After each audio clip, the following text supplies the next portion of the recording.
everyone, and thanks for joining us for today's presentation, Parenting a Medically Complex Child, presented by Mended Hearts. I'm Carla, the Director of Education and Partnerships at NeedyMeds. And before we get started, I'd like to offer some tips so you can make the most out of today's presentation. You can ask questions at any time by typing them into the questions section of your GoToWebinar control panel, but we will reserve answering questions until the end. If we don't get the chance to answer your question, we'll follow up with you by email. I'll provide the contact information for NeedyMeds and Mended Hearts at the end as well. This webinar is being recorded and will be posted to the NeedyMeds YouTube channel, and you can find our PowerPoint slide decks in that handout section of your control panel. So let's get started with what is NeedyMeds. NeedyMeds is a national nonprofit founded more than 2 decades ago by a retired family physician, Dr. Rich Sagel. Rich is still our president. On the screen is our mission statement, a statement about how we achieve that mission, and our vision statement. But simply put, NeedyMeds connects people to programs that will help them afford their healthcare expenses. And we do that free and anonymously through our website, needymeds.org, and our helpline, 1-800-503-6897. And what you're looking at now is the homepage of our website, which is really the face of our organization. As you can see, it's full of information, so I encourage you to browse the site further when you have time. For now, I just want to point out a few resources. If you're looking for healthcare savings, you'll want to begin your search under that Patient Savings tab. The Advocates tab next to it is where you'll find our educational information. You can sign up for webinars, our monthly newsletter Vitals, and order brochures, for example. I mentioned that today's webinar is being recorded. You'll be able to find that recording on our YouTube channel, and you can find a link to that at the top right of our homepage with the rest of the social media icons. And you could also check out and register for future webinars on the calendar of events on the bottom right side. So as you saw, a big part of our mission is educating people. And we do that by letting them know about NeedyMeds and the educational and healthcare resources we have, but also by sharing other resources and expert tips from our partners, which is why we're so pleased to have Andrea Baer from Mended Hearts here with us today. So let me tell you a little bit about Mended Hearts. They're a national and community-based nonprofit that's been offering the gift of hope to heart disease patients, their families, and caregivers. Their mission is to inspire hope and improve the quality of life for heart patients and their families through peer-to-peer support. And today's webinar is going to focus on a topic close to a lot of people's hearts and will be presented by their executive director, Andrea Baer. So Andrea has a Master of Science in Nonprofit Management and Leadership. She's a board-certified patient advocate, and again, is the executive director of Mended Hearts. Andrea has been deeply involved in advocacy efforts and working to assure that the patient voice is at the table. She resides in Pittsburgh, Pennsylvania, with her husband and 4 children. But we're lucky to have her here with us now. So with further ado, and hopefully seamlessly, I'm going to go ahead and pass the mic and the screen to Andrea. Bear with us while we do that. And as Andrea is grabbing that screen, I do want to remind everybody that if you do have questions, again, you could submit them into that question section of your GoToWebinar control panel. And with that, I'll pass the mic to Andrea. Enjoy the presentation, and thanks for being here. Thank you so much. I am so excited to be here with you guys today to talk to you about a topic that's very near and dear to my heart. Before I get started, I always like to give just a 1-minute quick intro as to about myself and a little bit about my journey so that you can understand where I come from. I am not an expert because I have studied and gone to a lot of colleges and got tons of degrees. I'm an expert on this topic because I live it. My 3rd child, all the way on the left-hand side, was born with a congenital heart defect and also Down syndrome. But at the same time, my older son was diagnosed with autism spectrum disorder. So I have 2 special needs boys. out of my 4 children. And I had noticed that as I was going through the healthcare system when he was having open heart surgery at 11 weeks, that navigating his care was really daunting and very scary. And then healthcare decision making was really a foreign concept to me. So I had felt really alone, even when I was surrounded by family and friends. So that led me on the journey to ultimately end where I am today, which is leading the organization of Mended Hearts and Mended Little Hearts. And so while I am a board certified patient advocate, I'm also a parent and can really talk about. But so, what is a medically complex child? So this is really So a excuse vague. me, Andrea. Andrea, I'm so Yes. sorry to interrupt you, but your audio is going in and out a little bit, and maybe I'm the only one experiencing that. But just in case, just wanted to point that out. Sorry for the Okay. interruption. No, that's okay. Um, hear me now? Okay. Yes, we can. Okay. All right. So a medically complex condition, that is really a vague description that just kind of describes a wide range of medical conditions where the child will be either a lifelong medical condition, which is such as congenital heart disease, type 1 diabetes, where things change and evolve over time. Any type of functional impairment, neurological conditions, developmental disabilities and delays. So there are a lot of different things that fall underneath the umbrella of a medically complex child.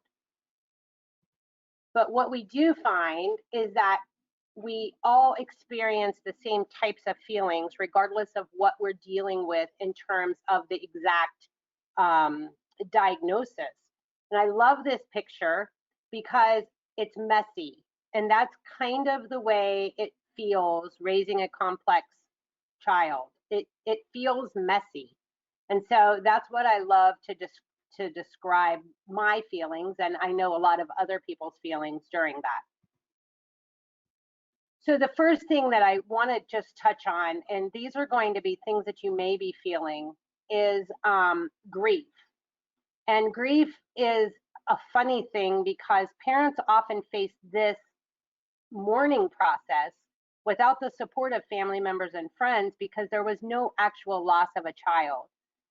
But it is a true loss, nevertheless, and it needs to really be acknowledged. You know, you may grieve the loss of the child that you expected, the limitations, the lifelong conditions, all of those things may be a part of that grieving process. And so it's really important for us to acknowledge that it is a grief and that we are grieving. You can keep a journal, connect with others who understand what you're going through, focus on what your child can do, but also give yourself time and talk to a grief counselor if it's needed.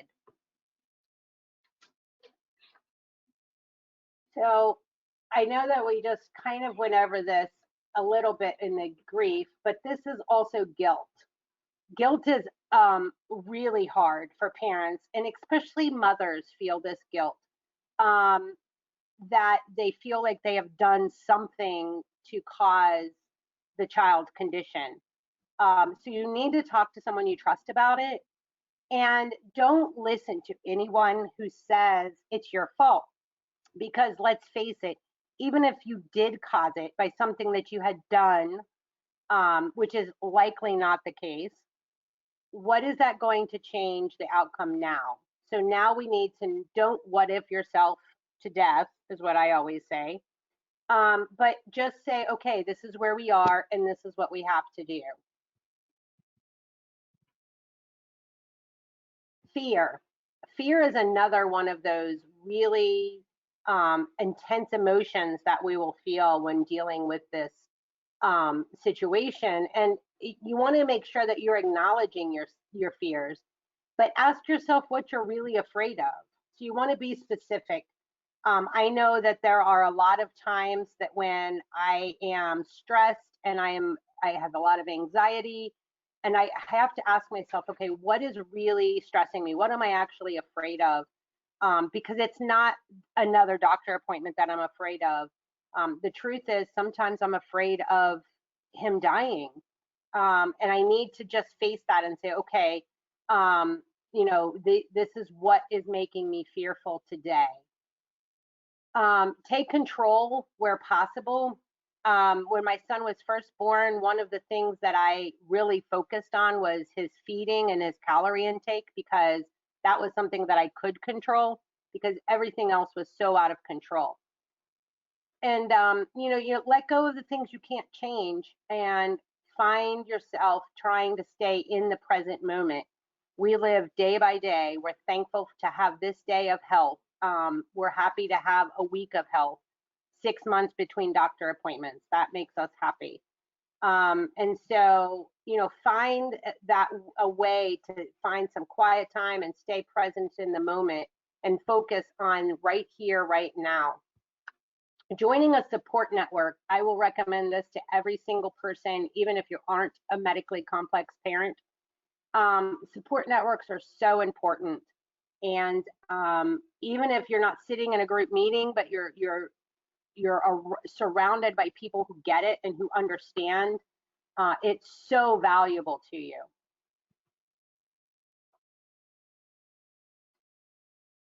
Confusion. This is a big one.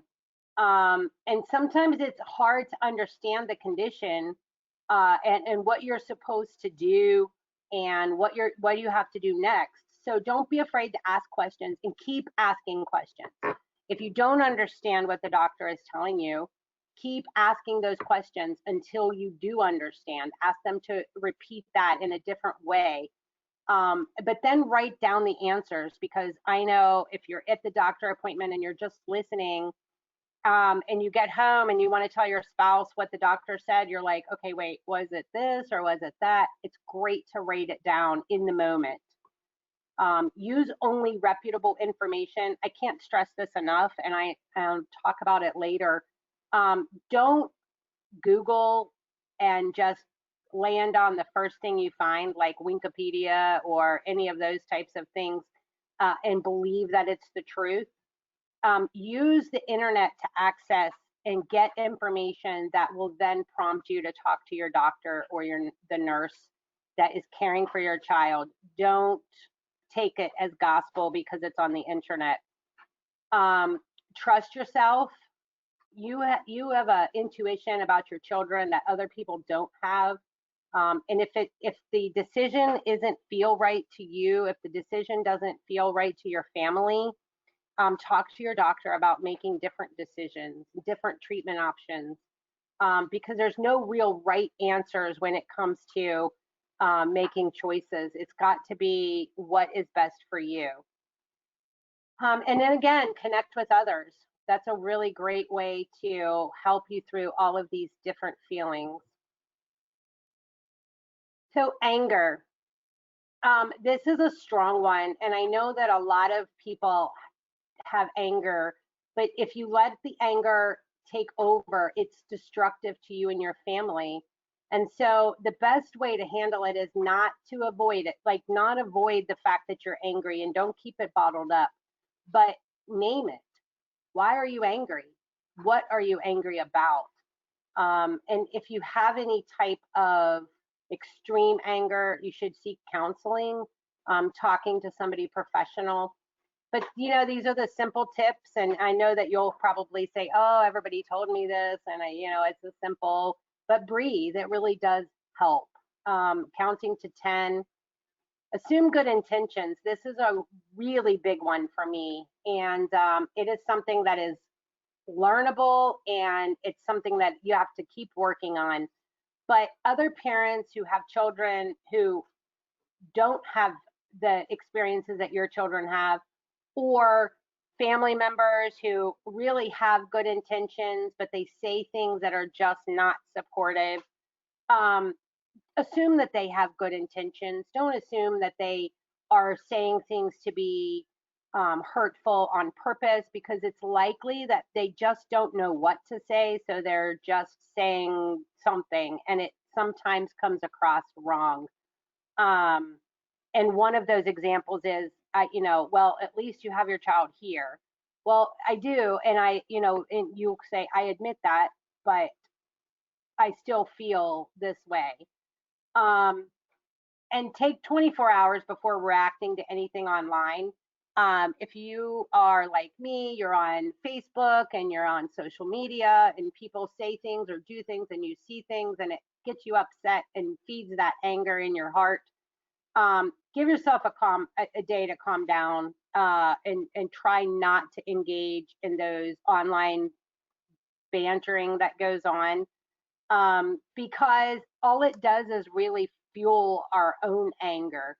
Uh, I always laugh and I say, don't read the comments, but then I always read the comments, and then I get frustrated and angry, and I'm like, why did I do that? Um, and then again, find people who understand, which is a great way to talk through the anger. Before we move on past the things that you may be feeling, I just wanted to make a note about PTSD.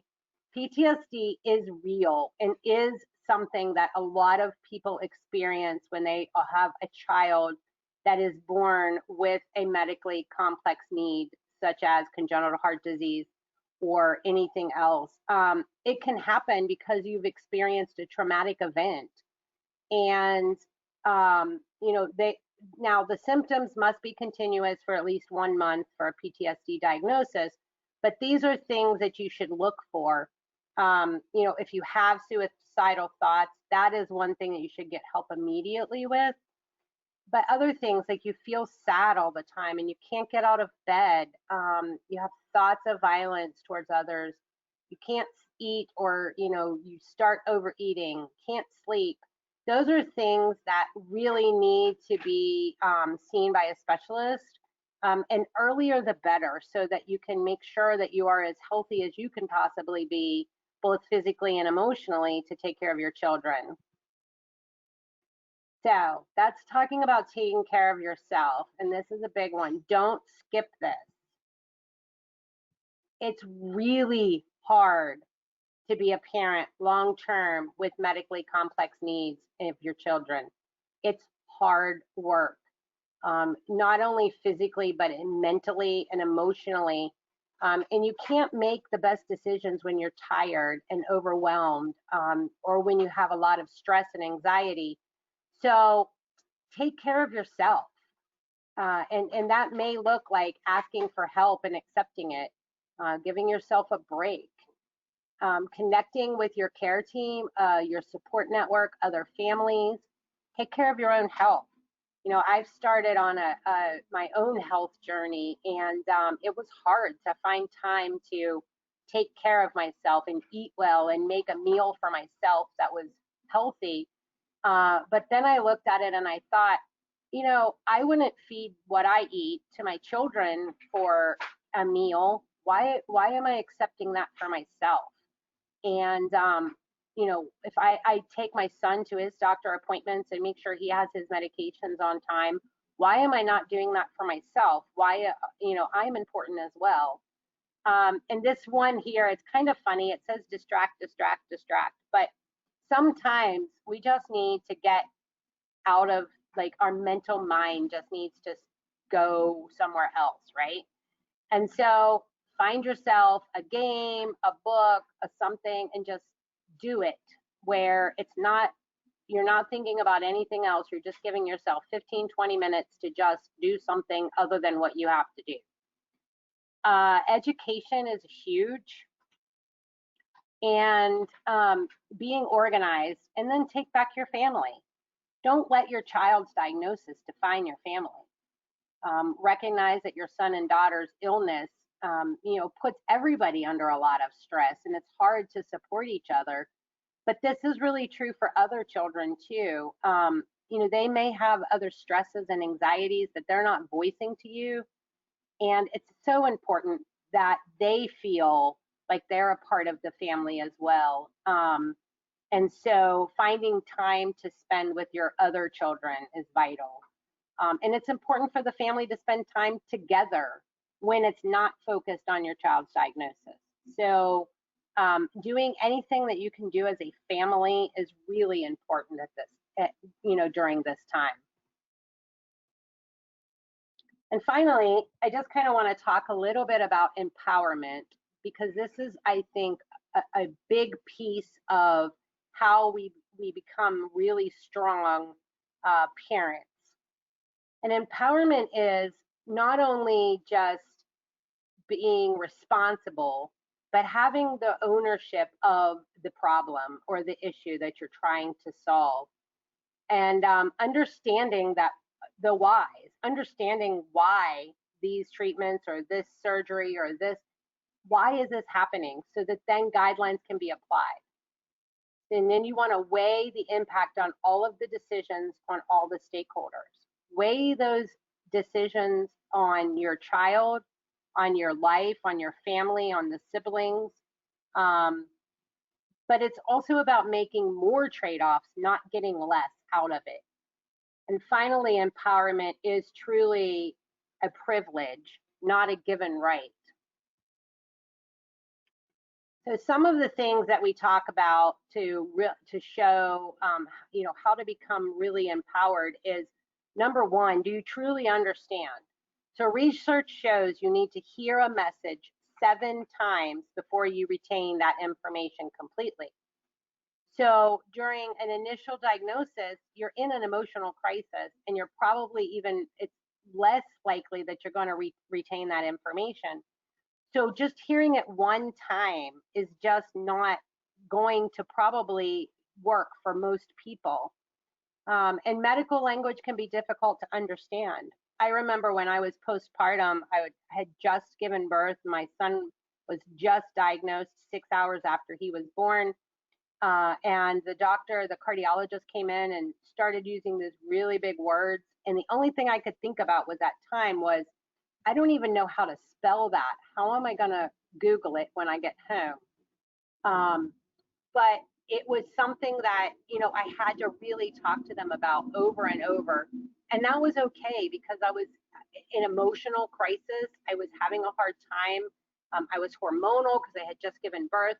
So you need to make sure that you're giving yourself grace and don't condemn yourself because you don't quite understand. And medical language can be hard to understand anyway. One of the good things would be is that if you want to ask them to share the information in a different way, just say, I'm really not understanding what you're saying. Is there a different way that you could explain this to me?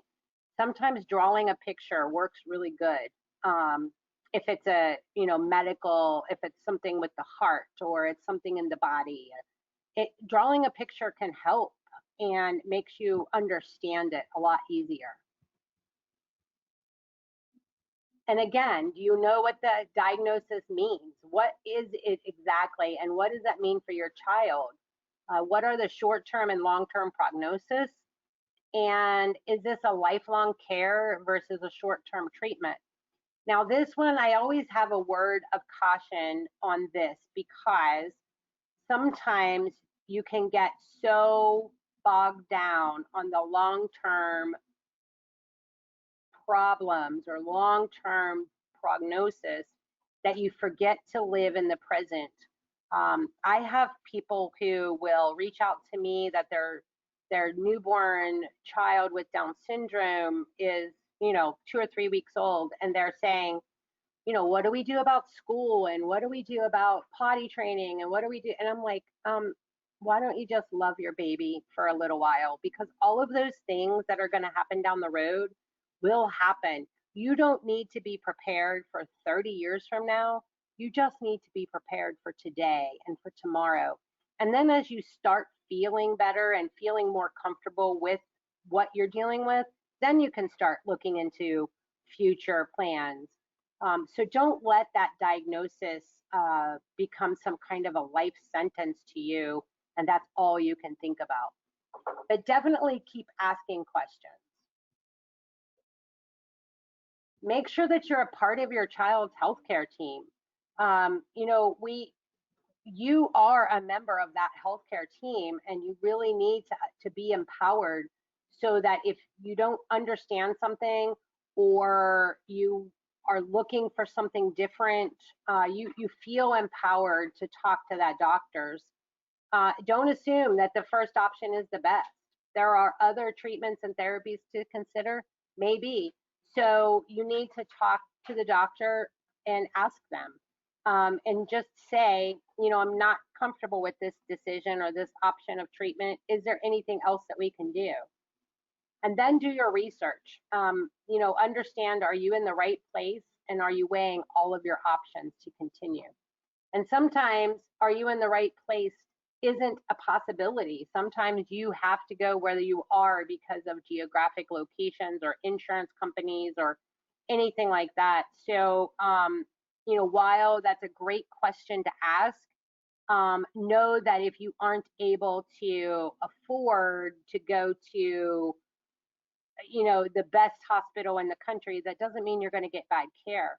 It just means that you are you have what you have. And so it's really important to understand that as well. And this is always my favorite slide, because I think this guy is really funny. He says, I hate cats. I want a dog scan.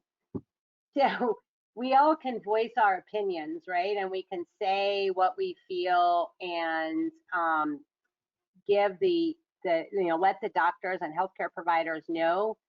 But, you can't always expect to get exactly what you want, but you should always voice your opinion and voice your child's voice. If the child is old enough, they should be sharing and voicing their opinions. If you're uncomfortable with something, speak up and ask for a solution, but be kind and considerate in your requests. You will get much further when you're being kind and considerate and very empowered to talk to the doctor on an equal level playing field, and when you're giving respect to that medical team. But if you're afraid, say so. Tell the doctor, this really scares me. I'm not sure I like this idea. And let them talk to you about it. So before a surgery, and I know that a lot of children have to have surgeries for a variety of reasons, but here are some questions on the screen about some of the things that you should talk to your surgeon or the hospital about prior to the surgery. So when you do your pre-op or when you're making the decision, you want to know how many times they've performed this procedure in your hospital. What's your survival rate? What is the average recovery time at that hospital?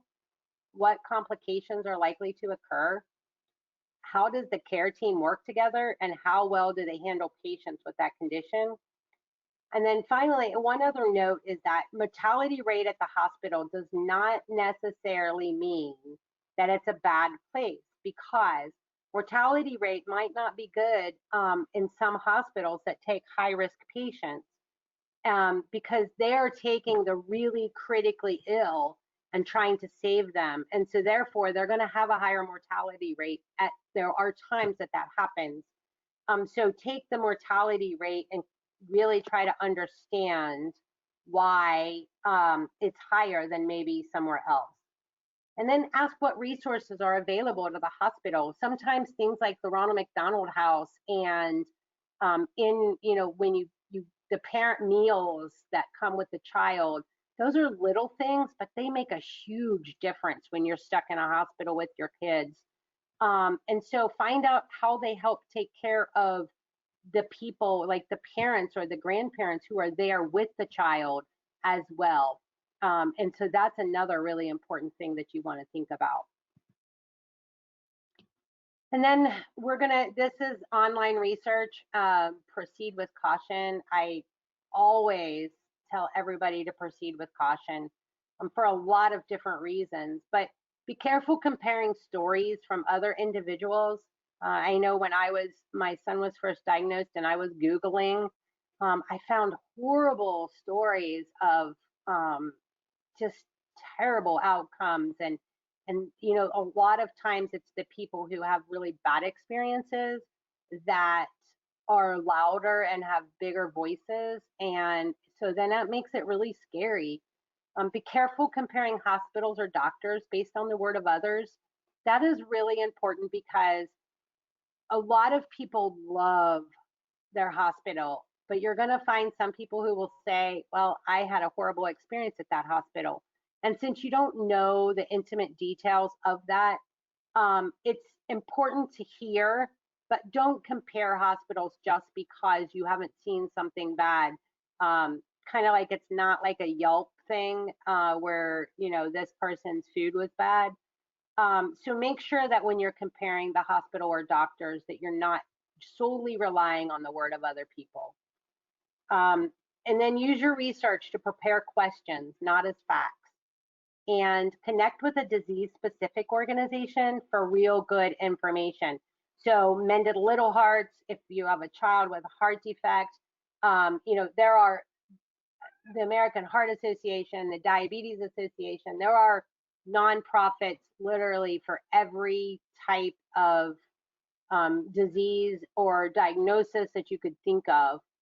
Connect with them because they are probably more than likely going to have the best and most accurate disease specific information out there because that's what they do for a living. And finally, just wanted to say that, you know, we want to make sure that everyone knows that you're not alone. You want to connect with others who can help navigate your journey. They can share your fears and struggles. You get support for any lifestyle changes that you might have to do. Um, you can get emotional support, educational opportunities. And that all goes back to connecting with a disease specific organizations that can connect you to those people that can become your network. And that is really all I have today. I am so happy to have been able to be here and we can take some questions, but I will turn it back over to Carla.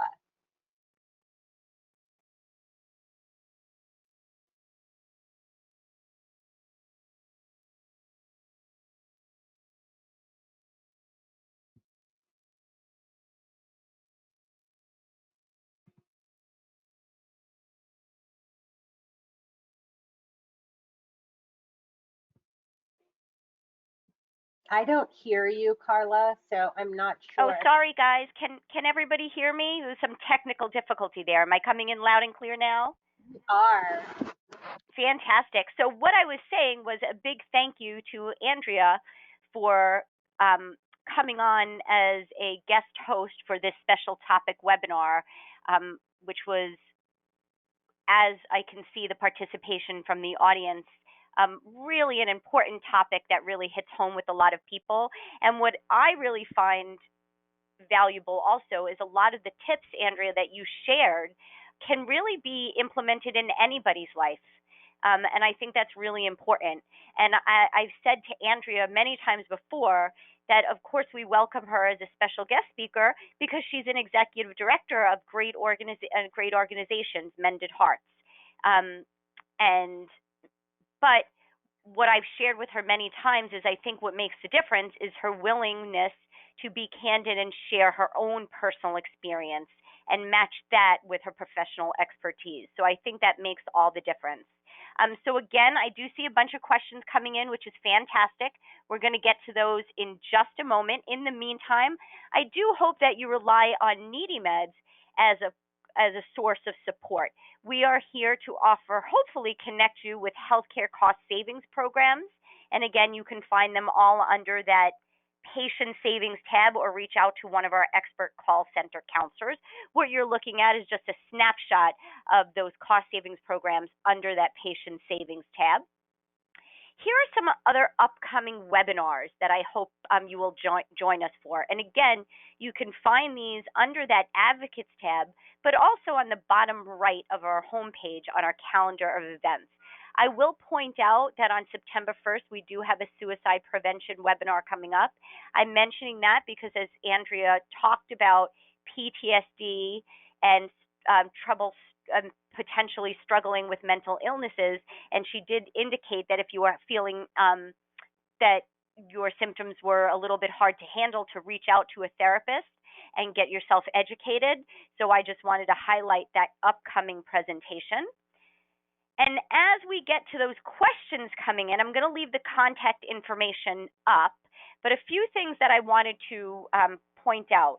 One, I talked about the NeedyMeds YouTube channel in the beginning of the presentation. Under there, on that YouTube channel, if you search for a title of a webinar called Becoming an Empowered Patient, we had Andrea give a great webinar on that topic back in 2019, and I absolutely think it's worth watching.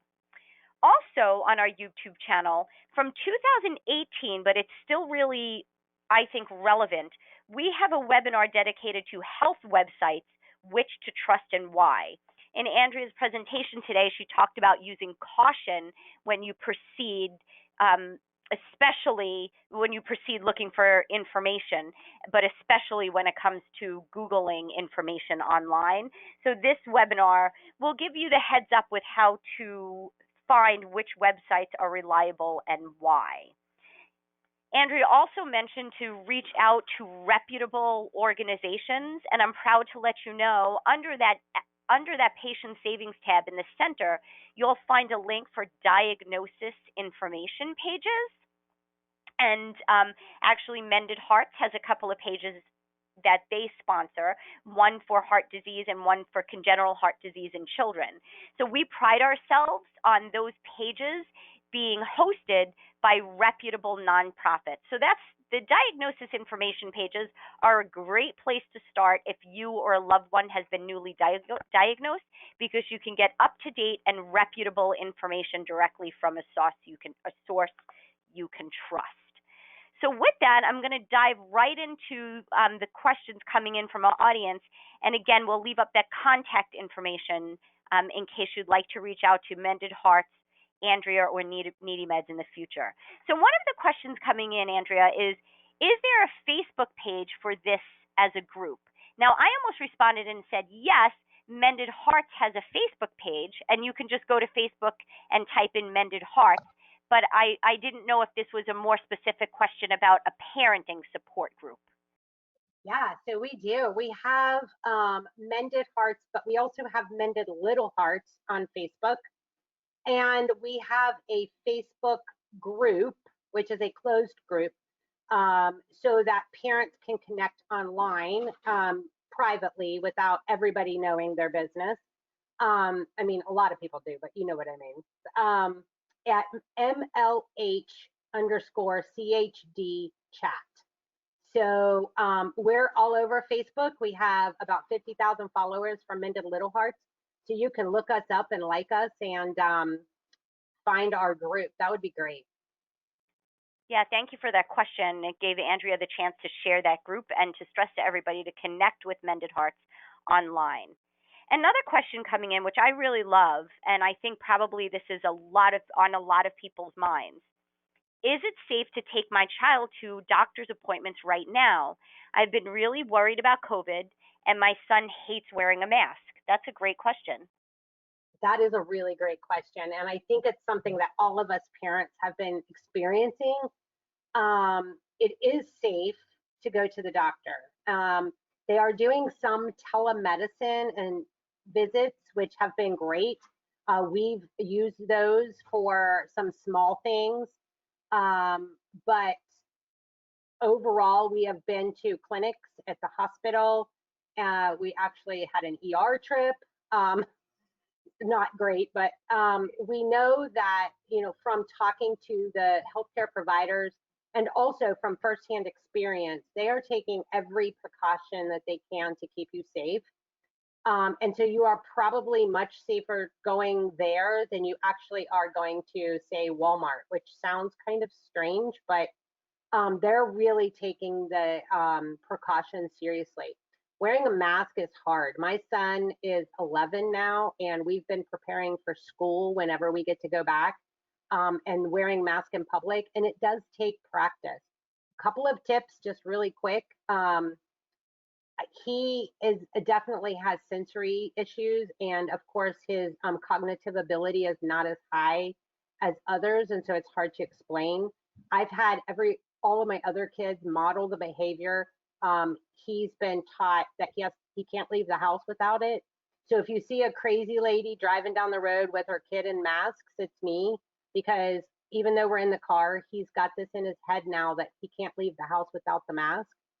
And we talk about why it's keeping him safe and keeping other people safe. And we just practice. We started with just a couple of minutes, and then we let him pick out really cool masks that he likes. They're Star Wars and superheroes. And so it takes a lot of work and a lot of practice, but you can do it. But there are also some exempt places that will allow for an exemption of a mask, but that depends on the hospital and the doctor's office and location. Great. Thank you so much. And I really like those tips. There's certainly not anything I would have thought of. And thank you to our audience member for bringing that to everybody's attention. Another question coming in is, how do you find out what your child's rights are in terms of education? That's a really great question.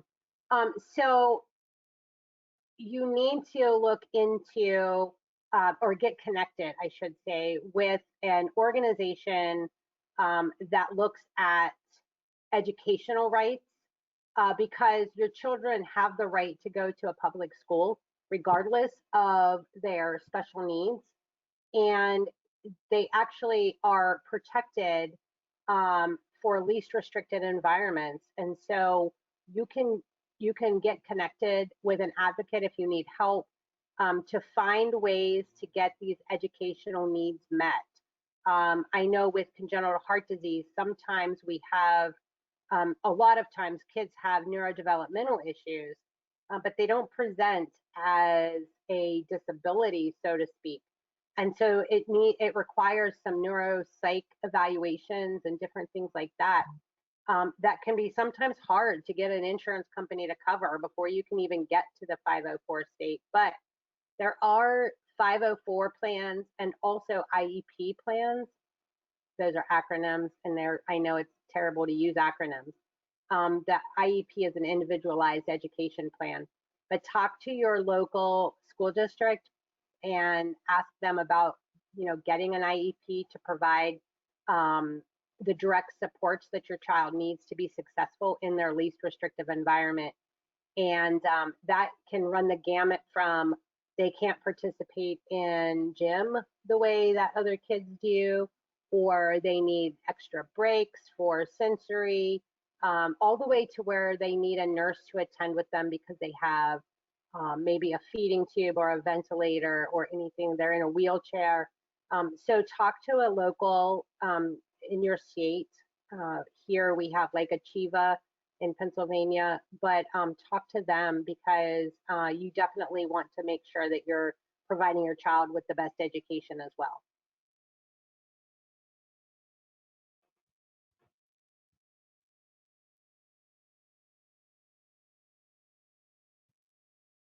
Hi, everybody. Can you hear me? Yep. Sorry about that. And thank you again, Andrea, for another thorough response, and to our audience members for being so engaged. We're going to go ahead and wrap up with one last question. And I think it's another great question, which is, how do you manage stress or take care of yourself when you don't have anyone to help you? Gosh, that's a hard one, right? What a great question, because there are a lot of people, a lot of single parents, a lot of single grandparents taking care of children, and they literally are alone. And so when I make the comments of, find some time and get the help, and sometimes that's just not possible, right? I would say that you need to, number one, connect with a support group where you can find friends, where you can find people who understand. And believe it or not, once you build that huge community, you won't feel alone anymore.